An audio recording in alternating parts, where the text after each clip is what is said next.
how do you value your time? Based on the numbers, where we have 365 days a year,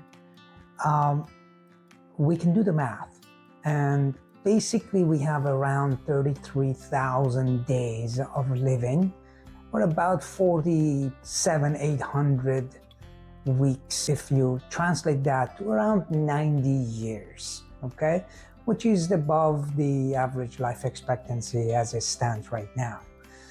So the question is, how do you value your time?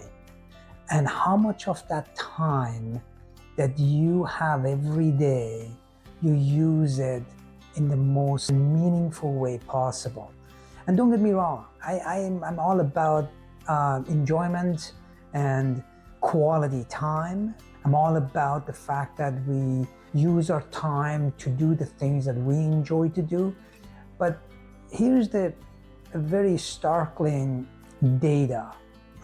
It's a very, very kind of eye-opener for me, where you have on average a typical adult spends about 3 to 6 hours a day wasting time doing a non-productive things that does not contribute to your own well-being, does not contribute to the well-being of your community around you, and overall is just an inefficient way, and really it's a lack of understanding of how much we actually use our time for things that don't matter in life. So we have these hours ticking away every hour of the day.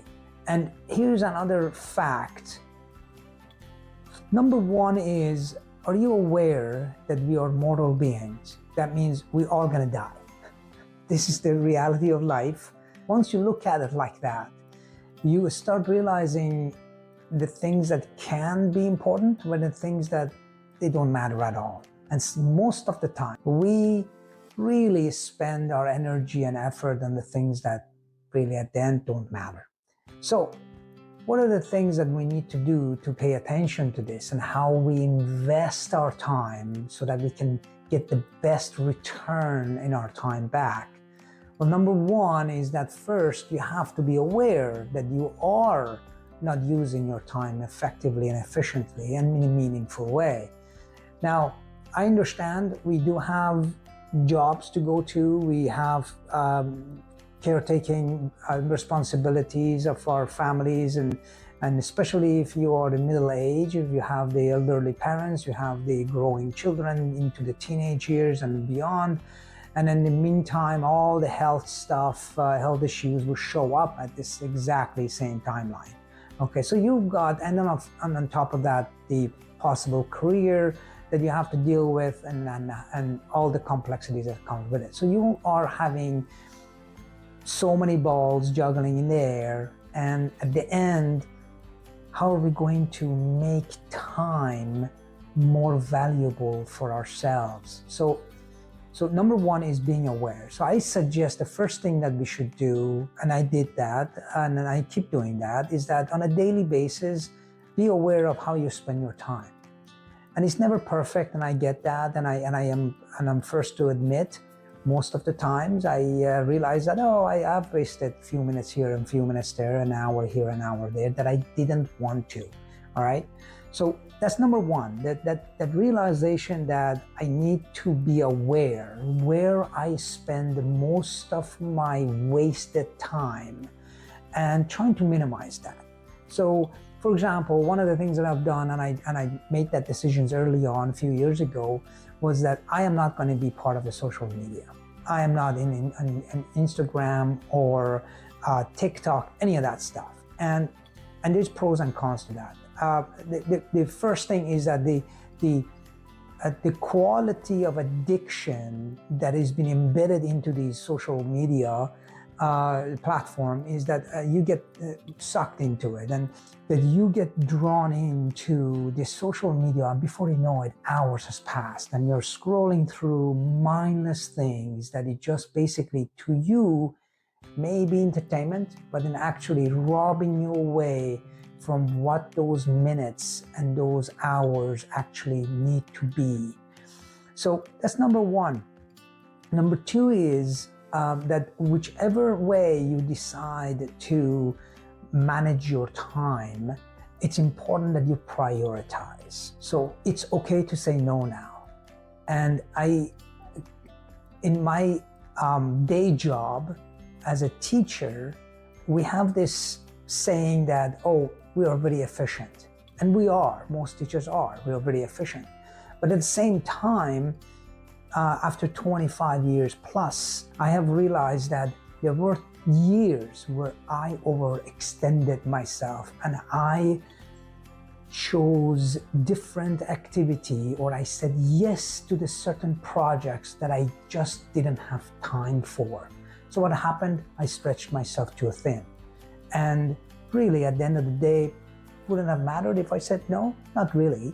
And it was for whatever reason I decided to do that, I did. So my point is, learn to say no. Prioritize what is important, the most important things that you must do. And the priority needs always to be in this order. And I believe that our health comes first. Number one, if our health is not, if mind, body, and soul is not in tune, if I am not well, nothing else matters. That means that I have to take care of that. That's number one priority. You let that go, then everything else will go. So that's number one, make time for that. Number two is you make time for family and friends. Family and friends are part of the joy of living. And there was that longest studies done, or is being done, and is still continuing at Harvard. And the book that actually talks about that is called The Good Life. And I really suggest you pick up a copy and read it. It's an amazing a journey of 80 years that they tracked 2 generations now into the 3rd generation of people, that they are basically asking the question, what does it mean to be happy? And what is the happy life and joyous life? And it's a very loaded question, but the idea is that the social interaction, when you spend quality time with people who you love the most, and they elevate you and they resonate with you, that adds quality to your life, not only in terms of the emotional, but physical. And that's the beauty of this. So that's another part where you can prioritize your time, right? And make that the effort of spending your valuable time, and it is valuable, in that way. The next part, and number 3 is, okay, there is this part that you have to take care of your career, your own personal meaning, which hopefully kind of congruent with what you're doing in terms of career. But if it turns out that your career is just a means to an end, that means that you're using, and there's nothing wrong with that. Most of us, we are not lucky enough to follow our passion or the things that we love the most, and we choose the second best thing, and we do that for 20, 30 years, and then we retire. But if it turns out that that's what that is, okay, you spend the 8 hours doing that, unless it's a soul-killing, degrading job, which I suggest you leave immediately and find another thing, then you just do what you need to do, and then spend your time and shift the other part of your day into the things that most matters, okay? So at the end of the day, it's important to understand or to realize our time is limited. It's the most precious, non-renewable resource. It's the most expensive commodity we have, and oftentimes we give it away cheaply. I am convinced that if I change my behavior, change my mindset in terms of how time in my life matters the most, and how I can use my time and then spend my time, that way I can bring more of what I want rather than being the active things that happens in the social media or anything else when that matters. So enjoyment is part of it, but at the same time, if it turns out that a day that we wasted time, that's okay. Have compassion with yourself. The change doesn't come easy. You have to do one thing at a time, but do celebrate small successes. And it's important that we do that. I asked my students, my own children, to do that. Small successes are always a good thing. And remember, my mantra has always been, and it's just not mine. I think I know that I borrowed it from somebody else, and usually a psychologist or a philosopher or somebody, that doing little towards the goal is better than doing nothing, right? And when I say by little, I really mean it. And the days that I really think that, oh, okay, I wasted so much time, well, once I realize that, then I'm gonna stop at that moment. So I'm gonna basically stop the bleeding. and I'm like, okay, so I've done that. I'm not gonna do that again for today.